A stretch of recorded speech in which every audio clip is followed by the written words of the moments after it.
Muy buenas noches con todos. En marco a la carrera de Gestión Pública y Jurídica que vamos a llevar a cabo en febrero del próximo año, y vamos a iniciar con la conferencia que es titulada La importancia de conocer las últimas modificaciones a la Ley de Contrataciones del Estado.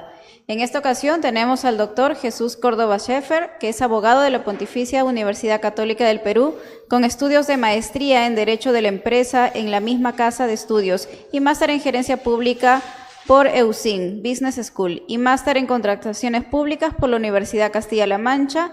Se ha desempeñado en el ámbito público en entidades tales como la Sala de Defensa de la Competencia número 1 del Tribunal de Indecopi, en la Oficina de Asesoría Jurídica de la Presidencia del Consejo de Ministros, en el Gobierno Regional de Lima y Provías Nacional.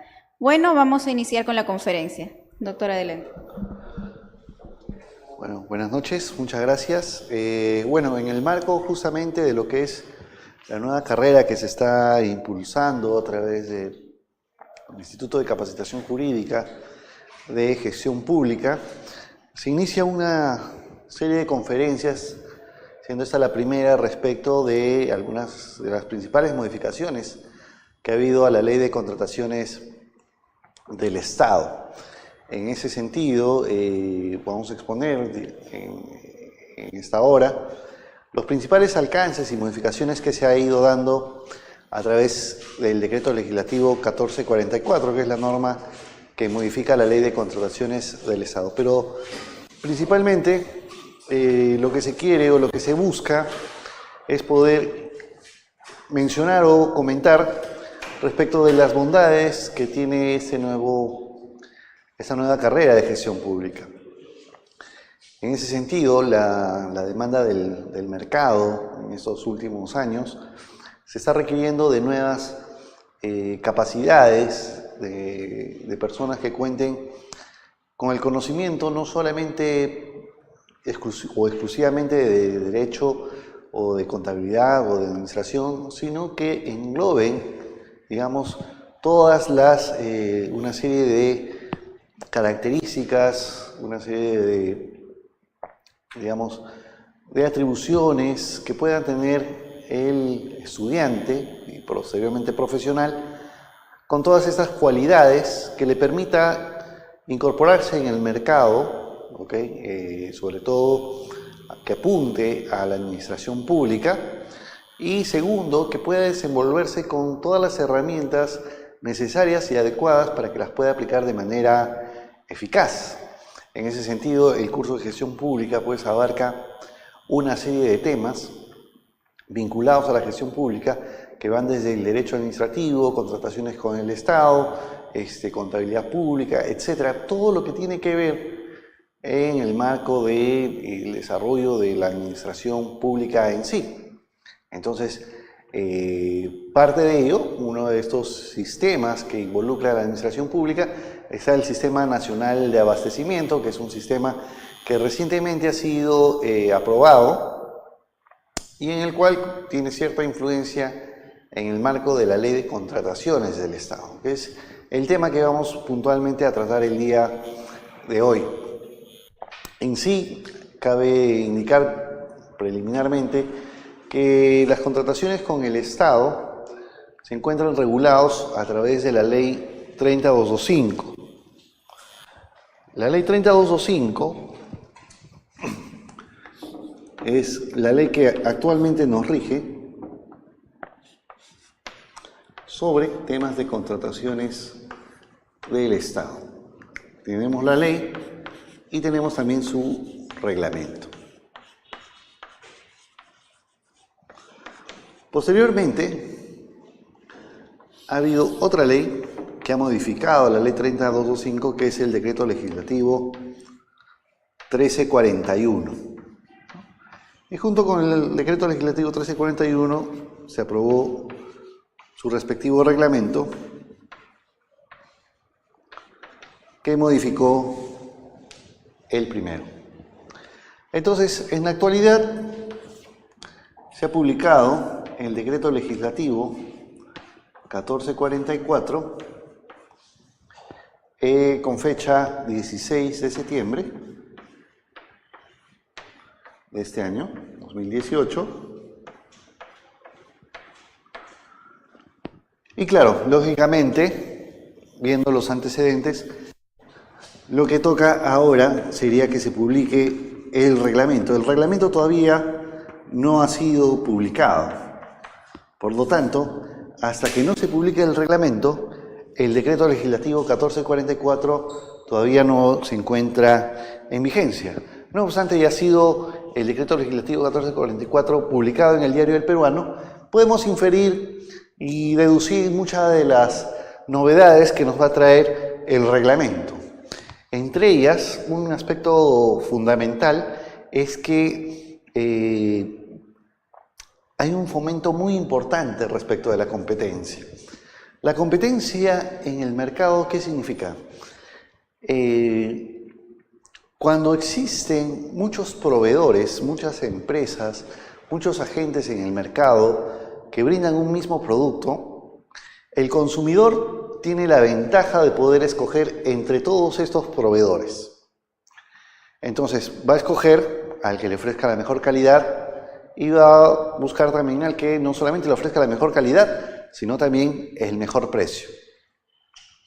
Entonces, si un proveedor, sabiendo lo que está buscando este consumidor, lógicamente lo que va a hacer es tratar de reducir sus costos y de mejorar la calidad.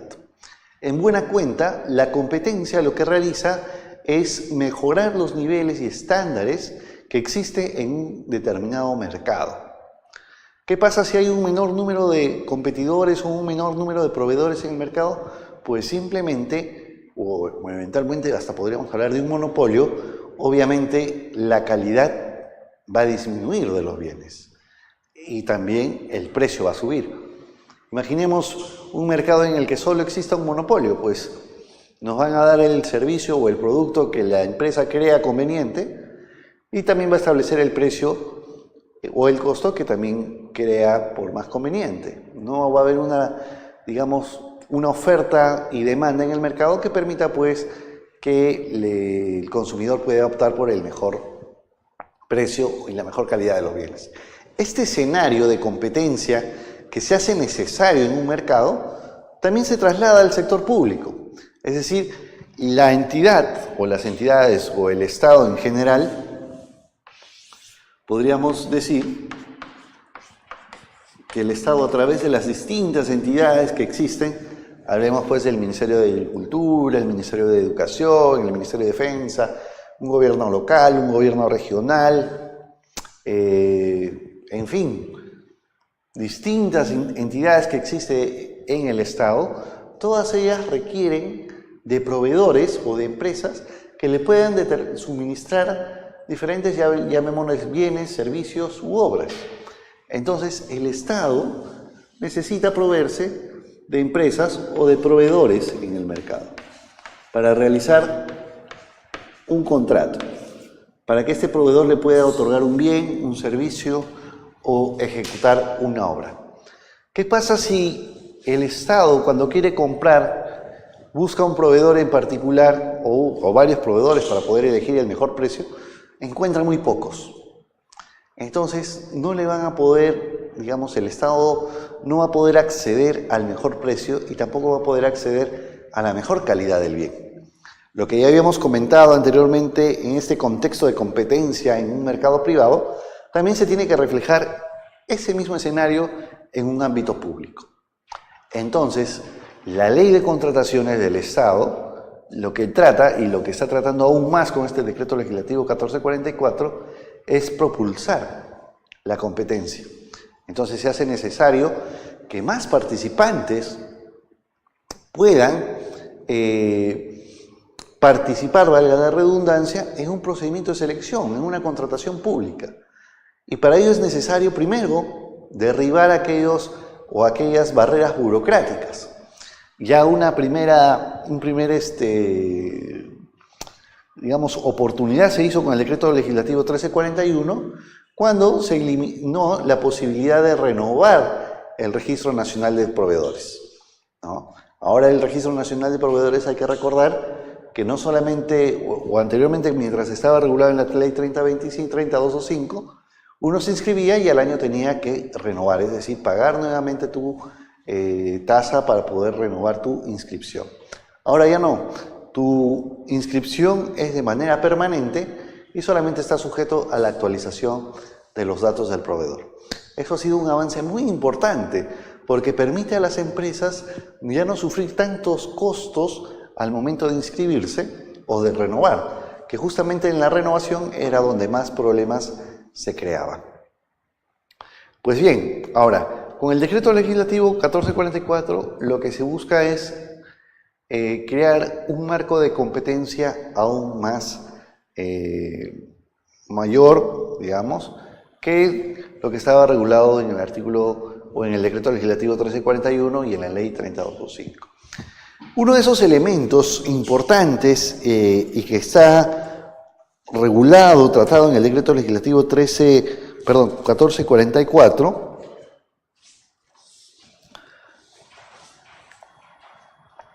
está regulado en el artículo 18, ¿no?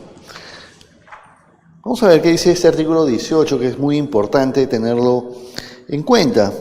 Te dice, la entidad debe establecer el valor estimado de las contrataciones de bienes y servicios y el valor referencial en el caso de ejecución y consultoría de obras con el fin de establecer la aplicación de la presente ley, ¿no? Y continúa diciendo algunas cosas adicionales. ¿Qué es lo que está regulando en el fondo este artículo 18? Si hemos estado en constante práctica en el tema de contrataciones del Estado, vamos a recordar que la ley 3225 ya establecía la regulación del valor estimado. Vamos a ponerlo por acá. El valor estimado se encontraba regulado ya en la 3225. ¿Ok? Con el decreto legislativo 1341 se eliminó la posibilidad de determinar en los procesos de selección el valor estimado. ¿Pero qué es esto del valor estimado? Usualmente, cuando una entidad necesita un bien o un servicio determinado en concreto, publica o convoca eso en el SEACE.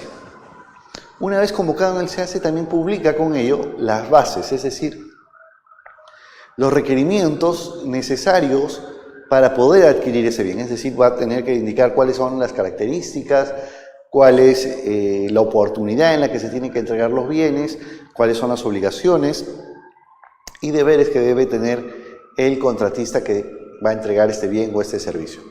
En buena cuenta, establecía todos los lineamientos necesarios para poder contratar. ¿Ok? Y el valor estimado simplemente, digamos, no se colocaba. En ciertas contrataciones existía, por ejemplo en el caso de obras, el valor referencial.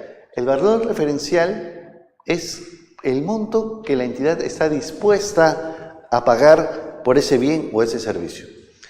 Y si aquel proveedor ofrecía un monto menor a ese valor referencial y cumplía con las características técnicas del bien, entonces aquel que ofrecía el menor precio se le otorgaba la buena pro.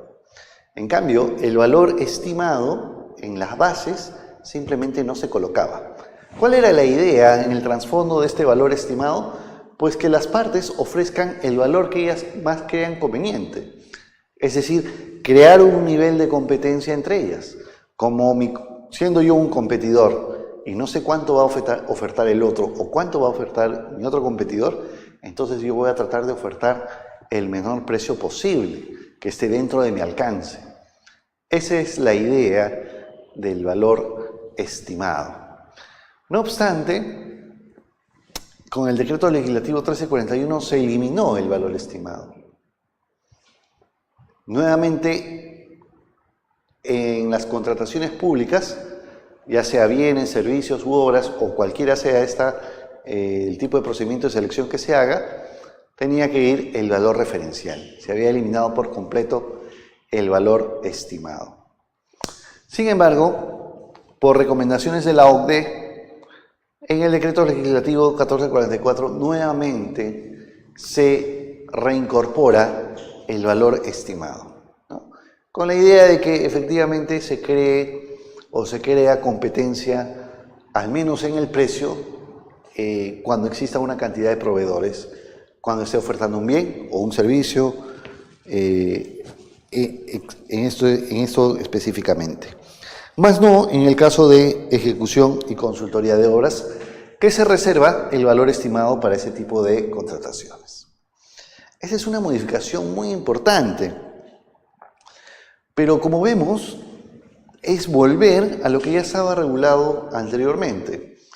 El decreto legislativo 1444 en realidad recoge muchas disposiciones que ya estaban recogidas en la ley 30225, pero que fueron eliminadas en el 1341. Otro ejemplo clarísimo de ello es, por ejemplo, las contrataciones bajo encargo. Y eso está regulado en el artículo 6.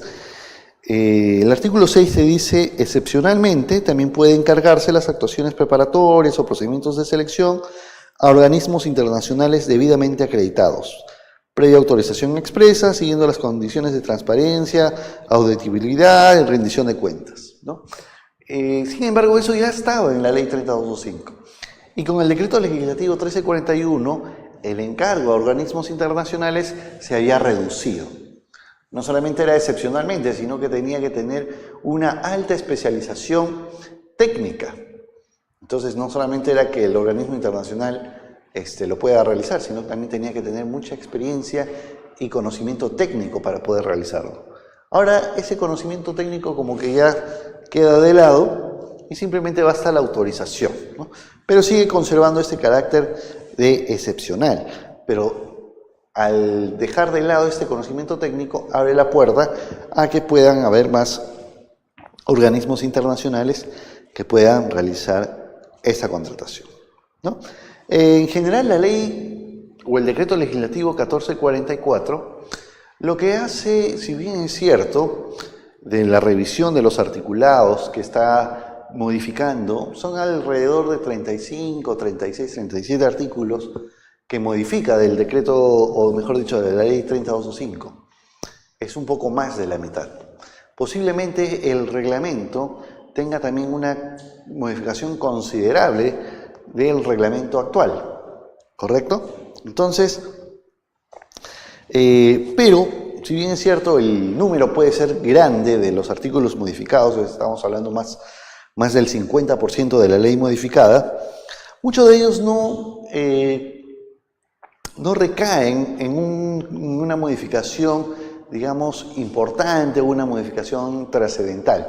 Muchos de los artículos que se han modificado simplemente son mayores precisiones, y en algunos otros es de poder propulsar aún más el tema de la competencia, sobre todo.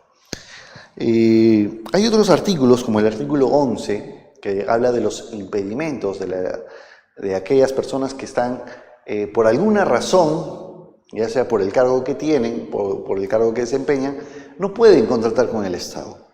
Entonces, el tema de los impedimentos es una materia bastante interesante que en los últimos años, si uno revisa la regulación del artículo 11, cómo ha ido evolucionando a través de estas normas, cada vez ha ido aumentando, ¿ya? Y se ha ido precisando. Incluso existen plenos que ha desarrollado el OCE para poder precisar aún más los impedimentos o las causales de impedimentos que regula la ley. Y ha tratado de ser aún más clara, pero al tratar de aún ser más clara, ha dado más regulación. Entonces hay que tener ahí un poco de cuidado para poder entender estos impedimentos. Ahora bien, en otros, lo que ha tratado de hacer, también abonado a este tema de la competencia, sería bueno ponerlo por acá, este ámbito de competencia,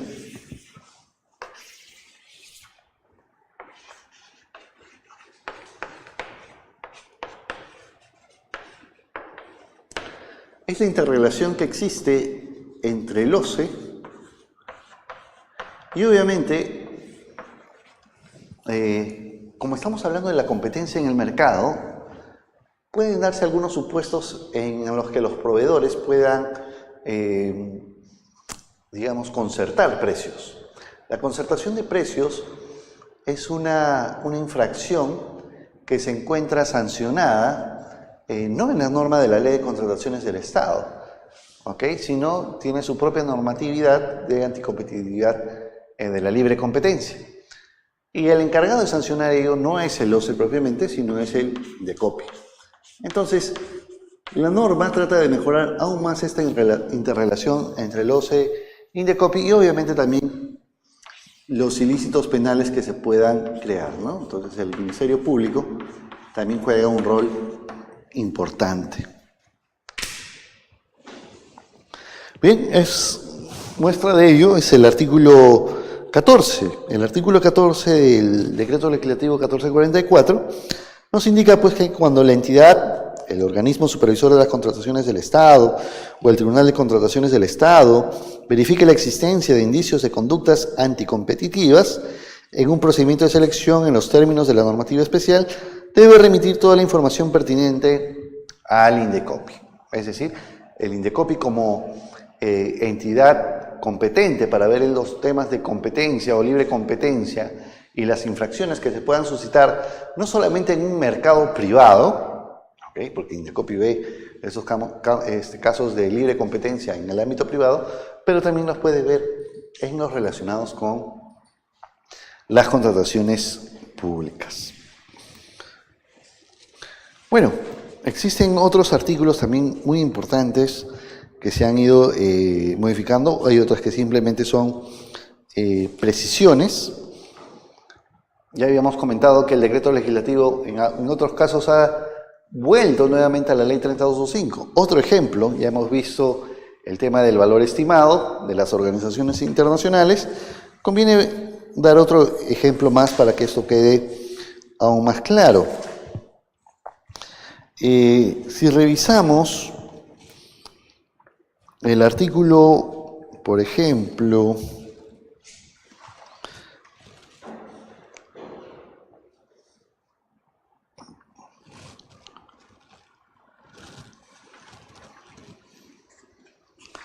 el artículo 5, que te habla de los supuestos excluidos de la Ley de Contrataciones del Estado, pero que están sujetos a la supervisión del OCE, vamos a encontrar entre estos supuestos excluidos las contrataciones de Estado a Estado. Eso está regulado en la Ley 3225. El Decreto Legislativo 1341, a raíz de este caso que hubo entre las compras que se realizó en el gobierno de Humala con el gobierno francés acerca de de equipo aeroespacial, ¿no? Se hizo una compra muy importante. No obstante, se hizo la compra no al gobierno francés, sino se hizo la compra a una empresa que es de Francia, pero no del gobierno francés, sino es una empresa que tiene una nacionalidad francesa simplemente. Entonces eso escapaba de la norma. Esa empresa francesa tenía que, si quería participar, tenía que haberse sujetado a las normas de contrataciones del Estado o otra figura, pero no este supuesto de exclusión. Entonces se modificó el Decreto Legislativo 1341 en el extremo de indicar de que las empresas o el Estado que contrate con otro Estado, ese Estado tiene que ser o el gobierno mismo o una empresa del gobierno, pero no se aplicaba o a una empresa de los organismos que forman parte del Estado, pero no a las empresas que son de nacionalidad extranjera. Entonces hay una diferencia muy importante. Entonces la ley o el decreto legislativo 1444 ha vuelto nuevamente a lo que dice la ley 3225.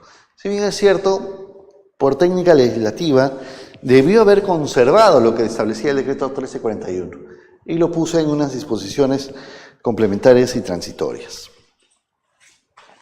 Bien. Otras modificaciones importantes no es tanto lo que regula la normatividad en sí, que es como vuelvo a repetir, son precisiones de algunos artículos que ya se encontraban regulados, ¿no? Lo que sí resulta interesante notar son cómo a través de sus disposiciones transitorias ha establecido reglas adicionales, y en algunas de ellas muy importantes. Veamos. La 15ª disposición complementaria final, la 15ª, establece una regla muy importante, sobre todo para el tema de fiscalización, y esto se da sobre todo en los contratos de obra, ¿no? ¿Qué te dice esta disposición? Que el supervisor de obra está obligado a remitir a la Contraloría General de la República, en la misma oportunidad que a la entidad, los informes u opiniones emitidos respecto de los adicionales de obra. Interesante. Entonces el supervisor, una vez que tenga su informe respecto del pedido de adicional del contratista, lo que va a hacer es no solamente remitir esta información o el informe que él ha realizado a la entidad, sino también tiene que notificarlo a la Contraloría General de la República. Entonces la Contraloría ya va a tener de antemano estos informes. Lo que va a permitir es reducción de tiempos y la disposición de alerta para la posterior fiscalización que pueda realizar la Contraloría en esa obra determinada. Entonces es muy importante dicha situación.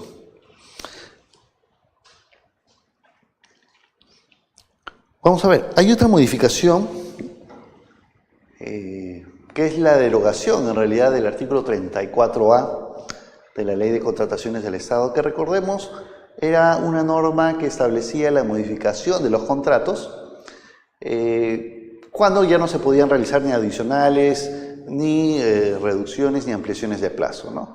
Por ejemplo, estamos hablando de la posibilidad de la modificación del precio, siempre y cuando exista un hecho sobreviniente.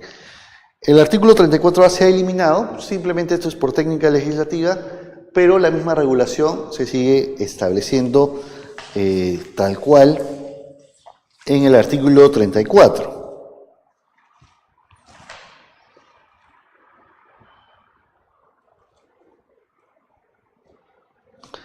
Y específicamente el 34A pasa ahora a ser el 34.10, ¿no? El que te señala pues que cuando no resulten aplicables adicionales, reducciones o ampliaciones, las partes pueden acordar otras modificaciones, ¿no? Y entre ellas está la modificación del precio. Pero eso sí es una modificación muy especial, muy particular, en la que obviamente tiene que haber un hecho sobreviniente para que puedan realizarse estas modificaciones. Norma que, en mi opinión, genera muchos problemas en la administración pública porque no siempre se genera un hecho sobreviniente a fin de poder modificar las partes de un contrato. Es decir, pueden haber situaciones en las que una vez que el postor ha ganado la buena pro y está en plena ejecución del contrato, puede mejorar las condiciones de su servicio o de los bienes, sin necesidad de mejorar o de cambiar el precio. El precio se puede mantener invariable, pero esta modificación que se pueda dar a los bienes o quizás la reducción del precio, no necesariamente está acompañado de un hecho sobreviniente que la justifique. Pueden darse algunas circunstancias, pero no necesariamente es un hecho sobreviniente que pueda justificar ello. Entonces, y existe también una opinión del OCE al respecto, en la cual te dice, bueno, a pesar de que el contratista pueda mejorar las condiciones, si no hay un hecho sobreviniente, pues, y a pesar incluso de que pueda beneficiar a la entidad, no se puede realizar la modificación contractual, ¿no? Entonces, es importante tener en cuenta que este artículo 34.10 todavía sigue presentando algunos problemas en contra, yo creo, más de la entidad y en algunos casos también para el contratista, ¿no? Al final de cuentas, lo que se quiere prevalecer en un contrato público es el interés, digamos, que está protegiendo la entidad, es decir, es un interés que engloba no solamente a un interés particular, sino en realidad lo que engloba la Ley de Contrataciones del Estado es la protección o la satisfacción de un interés público, no un interés privado. Bien, existe, y quisiera con esto terminar de comentar, hay dos modificaciones que sí me parece importante comentar, porque en la práctica se han dado algunos problemas. La primera de estas modificaciones es que usualmente cuando se hacía un contrato para la ejecución de una obra, es necesario tener al mismo tiempo al supervisor de la obra. Entonces, el contrato de ejecución de obra no puede empezar si es que tú no tienes al supervisor. Entonces, ¿qué pasaba? La entidad trataba de hacer que estos contratos empezaran al mismo tiempo. Sin embargo, por diferentes situaciones y circunstancias, se puede dar el caso de que el supervisor todavía no esté contratado. Y en cambio tengas al ejecutor de obra, sí, listo. Entonces, la obra, mientras no esté el supervisor, se va tomando el tiempo. Entonces, la solución que ha tratado de dar esta modificación es que mientras tú no tengas al supervisor, y a efectos de no dañar o no digamos, retrasar la ejecución de la obra, tú puedes poner a un inspector. Recordemos que el inspector de obra es una persona designada por la entidad. Usualmente es un trabajador o un funcionario propio de la entidad que tiene también la experiencia necesaria, ¿okay? Y puede ir tomando las acciones del supervisor hasta que el supervisor efectivamente pueda entrar, digamos, de manera ya formal, contractualmente, en la ejecución de la obra. Entonces, es una modificación que yo creo que es importante a efectos de evitar que la ejecución de la obra se retrase por el hecho de que no se ha conseguido o no se ha podido tener al supervisor de manera oportuna para la ejecución del contrato. Y finalmente, la última, entre todas las que hemos estado mencionando, es, digamos, las contrataciones que tiene Petroperú. Petroperú es una entidad del Estado que tiene su propia regulación para adquisición de bienes y servicios. Tiene su propia ley de contrataciones y obviamente por ello está excluida de la ley que hemos estado comentando esta noche. Sin embargo, para efectos de sanciones, por el caso de algún contratista que Petroperú tenga y no haya cumplido con su contrato, la sanción que le correspondería, ¿ya? El órgano encargado o el órgano competente de ver digamos, esa infracción o ese incumplimiento generado, normalmente o tradicionalmente había sido por la ley 3225 el Tribunal del OCE. Sin embargo, posteriormente se le quitó esta facultad. Y al quitársele esta facultad, había muchos casos de incumplimiento que no estaban siendo sancionados. Entonces, por bastante tiempo, han habido muchos casos en los que han estado en espera. Y, lastimosamente, el Tribunal del OCE, conociendo esto, no tenía la competencia para poder sancionar a estas empresas que habían incumplido y que merecían, obviamente, una sanción por los contratos celebrados con Petroperú. No obstante, la séptima disposición complementaria final del Decreto Legislativo 1444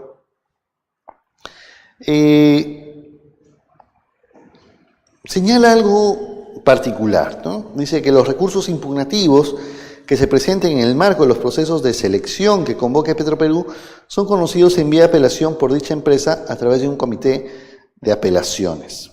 Es decir, en el caso o las controversias que se generen en el procedimiento de selección son resueltos por un comité especial de apelaciones. Mientras que el tema, digamos, Cuando ya hay la interposición de un recurso de revisión, ya se puede ver esto a través del Tribunal de Contrataciones del Estado, ¿no? Y aplica las mismas reglas que lo que usualmente se maneja en el Decreto Legislativo 1341 y el 3025. Esta es la interposición de ese recurso con la respectiva garantía del 3% del monto estimado del proceso de selección, ¿no? Y el Tribunal de Contrataciones del Estado ejerce potestad sancionadora en el marco de los procesos de contratación de Petroperú, de acuerdo a las infracciones y sanciones previstas, ojo, en la Ley de Contrataciones del Estado, ¿no? Entonces, estamos en una zona mixta en la cual, si bien es cierto, hay una ley que ampara a Petroperú para poder realizar sus contrataciones de manera o de la forma en que están reguladas en esa ley. No obstante, en el aspecto sancionador, en el aspecto en las que existan infracciones cometidas por los contratistas que están obligados con Petroperú, estas sanciones son vistas por el Tribunal de Contrataciones del Estado. Bueno, finalmente cabe indicar que esta norma, el Decreto Legislativo 1444 que hemos estado comentando el día de hoy, va a estar en vigencia una vez que se publique el reglamento. Una vez publicado el reglamento en el Diario El Peruano, de acuerdo con las disposiciones del Decreto Legislativo 1444, luego de 30 días de publicadas estas, va a entrar en vigencia el Decreto Legislativo 1444 con todos estos cambios que hemos estado comentando, ¿no? Y recordar pues que simplemente el reglamento va a precisar aún más las disposiciones contenidas en la ley. Sin más, agradeciendo su presencia y su asistencia, y como también escuchar los comentarios que hemos vertido el día de hoy, invitarlos nuevamente a que se puedan informar acerca del nuevo curso de gestión pública que el Instituto de Capacitación Jurídica está lanzando para el próximo año, a fin de desarrollar aún más las habilidades que todo profesional debe de tener, a fin de poder ejercer de manera satisfactoria y de manera eficiente todas esas habilidades y conocimientos dentro de la administración pública. Sin más, buenas noches, gracias.